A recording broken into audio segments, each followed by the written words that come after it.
Where does that digitized information go? Are we actually providing two locations for it? One to the fire brigade and one to, say, yourselves or whoever would be looking after all the records and so forth? I don't know if the fire service wants you to send them a digitized one. I'm not sure about that. That may be the case, but I do not know for sure.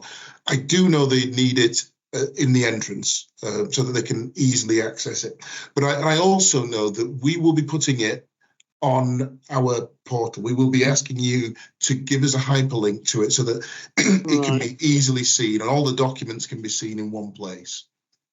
So just to add to that, sorry, Damien. The fire brigade have got their own portal, and as is our case, we've uploaded the floor plans and any information required.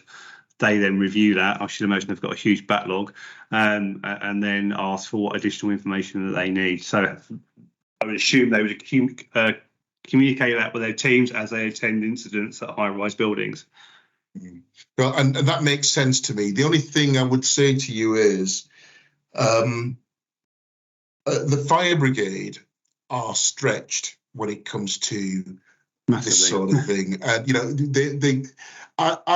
I submit fire strategies to them, for example, and I can be waiting months to get a response from them. So where they will find the time to go through all of the documentation and review it on a regular basis, I've got no idea. But look, bottom line is, whatever they ask for, we can give them. And what I would suggest is that it is digitized so that if you update it, they get the updated information as well. Well, certainly that's what is going to happen with the portal. I'll be asking you for the link, to give me a link. So, and by the way, if anyone's out there thinking, oh, this link thing, I don't know about that, I don't know how to do that. Well, if you're storing things on SharePoint or on Dropbox or whatever, you will be able to get a hyperlink. So don't worry about it. It's something you can easily extract from your storage system. Okay. Basil, what I'd just like to add, and what I think will probably happen, and from a block management point of view, we see this, as an example with lifts, they all have procedures to open the lifts, like electric gates, hoods, entrapments. When the fire brigade turn up, they will do the easiest and quickest means necessary. So they'll break a set of doors open. They won't worry about trying to winch them open and stuff like that. Yeah. But I think as long as we've got everything electronically, and if there was a failing, hopefully not in the future anywhere, and the building has followed those guidelines, provided all that information. Mm-hmm. If the person on the other end hasn't read it, then obviously that's where the liability bit. As long as that's being provided, like you say, electronically, physically on site, we've mitigated the risk. Exactly. I totally agree. So would you say a little bit about the role of the local authorities now? Because it seems to me that the local authorities are stuck between the levelling up department and the Home Office on the fire department. And then one also hears mention of their building control function. Where do you see in this new environment, where do you see the local authorities sitting, and how much notice do we need to take of them? How do we liaise with them and so forth? Local authorities are always going to be important bodies in any of this sort of legislation because they have powers to issue enforcement notices. I mean, and there's just like the fire brigade also has powers to issue enforcement notices. So they are important from that point of view.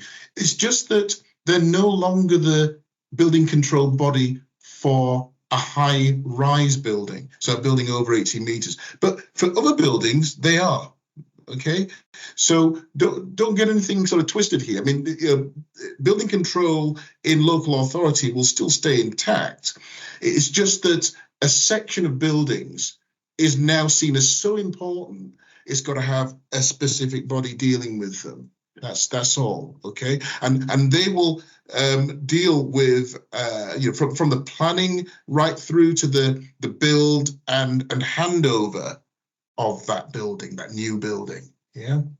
So that's what the building safety regulator will do from now on. Basil, can we pick up on Will's question, please, in the chat? Okay, what's that? What's the... Do you want me to read it out? Or do you Please, yeah, read it out. I can't see it. Yeah. As a lender, what documents / certificates do you think banks should be expecting to see from building owners on applicable high-rise buildings? As banks, we want to make sure clients have appropriate documents in place before we lend monies on existing buildings or development buildings. Okay.